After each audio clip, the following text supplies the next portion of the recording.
इस एपिसोड में जानेंगे कि मीणा जाति क्या है, इतिहास और मीणा शब्द की उत्पत्ति कैसे हुई। रिपोर्ट देखने से पूर्व यदि अभी तक चैनल सब्सक्राइब नहीं किया है तो तुरंत सब्सक्राइब कर लें और रिपोर्ट को शेयर जरूर करें। दोस्तों, मीना या मीणा भारत में पाई जाने वाली एक आदिवासी जाति है। इन्हें भारत के प्राचीनतम जातियों में से एक माना जाता है। इस जाति की गिनती भारत के वीर क्षत्रिय योद्धा जातियों में की जाती है। जीवन यापन के लिए ये मुख्य रूप से कृषि और पशुपालन पर निर्भर है। हालांकि अब ये आधुनिक शिक्षा और रोजगार के अवसरों का लाभ उठाते हुए हर क्षेत्र में प्रगति कर रहे हैं और अपनी मजबूत उपस्थिति दर्ज कर रहे हैं। अधिकांश मीणा हिंदू धर्म का अनुसरण करते हैं। मीणा जाति के लोग हिंदी, मेवाड़ी, धुंधरी, गढ़वाली, मारवाड़ी, मालवी, भीली भाषा आदि बोलते हैं। आरक्षण व्यवस्था के अंतर्गत इन्हें विभिन्न राज्यों में अलग अलग वर्ग में वर्गीकृत किया गया है। राजस्थान में इन्हें अनुसूचित जनजाति के रूप में सूचीबद्ध किया गया है। मध्य प्रदेश में विदिशा जिले के सिरोंज तहसील में इन्हें अनुसूचित जनजाति के रूप में रखा गया है, जबकि राज्य के अन्य जिलों में इन्हें अन्य पिछड़ा वर्ग शामिल किया गया है। महाराष्ट्र, उत्तर प्रदेश और हरियाणा में इन्हें ओबीसी के रूप में सूचीबद्ध किया गया है। ये मुख्य रूप से राजस्थान में निवास करते हैं, जबकि मध्य प्रदेश, उत्तर प्रदेश, हरियाणा और महाराष्ट्र आदि राज्यों में भी इनकी आबादी ठीक ठाक है। जनसंख्या के मामले में ये राजस्थान में सबसे बड़ी जनजाति हैं। अलवर, भरतपुर, जयपुर और उदयपुर के आसपास के क्षेत्रों में इनकी घनी आबादी है। ये मध्य प्रदेश के लगभग 23 जिलों में निवास करते हैं। वहीं उत्तर प्रदेश में इन्हें राजस्थान से विस्थापित माना जाता है और ये कई पीढ़ियों से मुख्य रूप से पश्चिमी उत्तर प्रदेश के मथुरा, संभल और बदायूं जिले में रह रहे हैं। मीणा जाति की उपजातियां अगर देखें तो मीणा जनजाति कई कुलों और उपकुलों यानी अधखों में विभाजित है, जिनका नाम उनके पूर्वजों के नाम पर रखा गया है। कुछ अधखों में एरियट, आहारी, कटारा, कलसुआ, खराड़ी, डामोर, घोघरा, डाली, डोमा, नानामा, दारोर, मनोत, चारपोता, महिंदा, राड़ा, दामिया, ददिया, परमार, फरगी, बमना, खत, पुरात, हेला, भगोरा और वागत आदि शामिल हैं। मीणा शब्द की उत्पत्ति कैसे हुई? मीणाओं की उत्पत्ति के संबंध में भी कई मिथक प्रचलित हैं, लेकिन अगर हम ऐतिहासिक और भौगोलिक तथ्यों का विश्लेषण करें तो मीणा जाति के संबंध में कई महत्वपूर्ण जानकारी प्राप्त होती है। मीणा शब्द की उत्पत्ति मीन शब्द से हुई है, जिसका अर्थ होता है मछली। मीन शब्द मूलतः तमिल शब्द माना जाता है, जो बाद में संस्कृत में सम्मिलित कर लिया गया। मीणा एक क्षत्रिय जाति है जिसने 16वीं शताब्दी तक शासन किया है।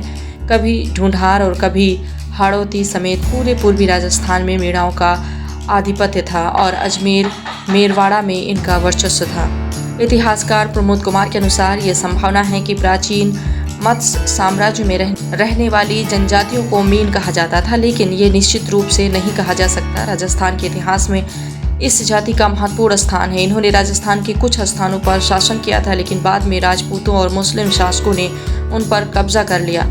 मीणा शासकों को हराकर रावदेवा ने 1342 ईस्वी में बूंदी, कछवाहा राजपूतों में ढूंढार और मुस्लिम शासकों ने चपोली जीत लिया। कोटा, झालावाड़, करौली और जालोर जैसे कई राज्यों में जहां पहले मीणा का प्रभाव था, उन्हें आत्मसमर्पण करने के लिए मजबूर किया गया था। मीणाओं के जागा के अनुसार मीणाओं में 12 पाल, 32 तड़ और 5248 गोत्र हैं। जागा सदियों से मीणाओं के इतिहास, उनकी वंशावली का लेखा जोखा रखते आए हैं। साथ ही ऐतिहासिक महत्व के कई महत्वपूर्ण घटनाक्रमों का ब्यौरा भी उनकी पोथियों से मिलता है। अफसोस की बात है कि नई पीढ़ी की उदासीनता के चलते जागा अपना पुश्तैनी काम छोड़ रहे हैं, जिसकी वजह से उनका इतिहास भी नष्ट हो रहा है। कालांतर में मीणाओं में कई वर्ग बनते चले गए हैं। जमींदार मीणा, चौकीदार मीणा, रावत या मेर मीणा, प्रतिहार मीणा या परिहार मीणा, भील मीणा, मेव मीणा आदि। अंत में मीणा जनजाति की संस्कृति की बात करें तो कहा जाता है कि मेव यानी मेवाती की उत्पत्ति मीणाओं से हुई थी और इस कारण से मीणाओं की नैतिकता और संस्कृति में समानता है। राजपूतों को मीणाओं, गुर्जर समुदाय, जाट और अन्य योद्धा जनजातियों का प्रवेश माना जाता है। त्योहार, संगीत, गीत और नृत्य इस बात का प्रमाण है कि इन मीणा जनजातियों की संस्कृति और परंपरा काफी उज्ज्वल है। यद्यपि मीणा जनजाति इन त्योहारों को मनाती है, लेकिन उन्होंने स्थानीय मूल के अपने अनुष्ठानों और संस्कारों को शामिल किया है। उदाहरण के लिए नवरात्रि का 7वां दिन मीणा जनजातियों के लिए उत्सव का समय है, जो कलाबाजी, तलवारबाजी और नाच गाने के साथ आनंदित होते हैं। मीणा लोग अपने समुदाय में जन्म, विवाह और मृत्यु से संबंधित सभी अनुष्ठानों को करने के लिए एक ब्राह्मण पुजारी को नियुक्त करते हैं। अधिकांश मीणा हिंदू धर्म का पालन करते हैं। मीणा समुदाय के लोगों के कपड़े अन्य जनजातीय लोगों से काफ़ी मिलते जुलते हैं। मुख्यतः महिलाओं के कपड़े डिजाइन में सूक्ष्म अंतर के साथ शैली में बहुत समान है। एक मीणा महिला की पोशाक में ओढ़ना, घाघरा, कांचली और कुर्ती शामिल होती है। अविवाहित मीणा लड़कियां लुगड़ा नामक एक साड़ी पहनती हैं। मीणा व्यक्ति की पोशाक में धोती, कुर्ता या बंदगी और पगड़ी होती है। हालांकि युवा पीढ़ी ने शर्ट को पाजामा या पतलून के साथ अपनाया है। ये तो थी मीणा समाज की जानकारी। उम्मीद करते हैं ये जानकारी आपको पसंद आई होगी। हमें कमेंट बॉक्स में अपना विचार दें और रिपोर्ट को शेयर करना ना भूलें। शुक्रिया।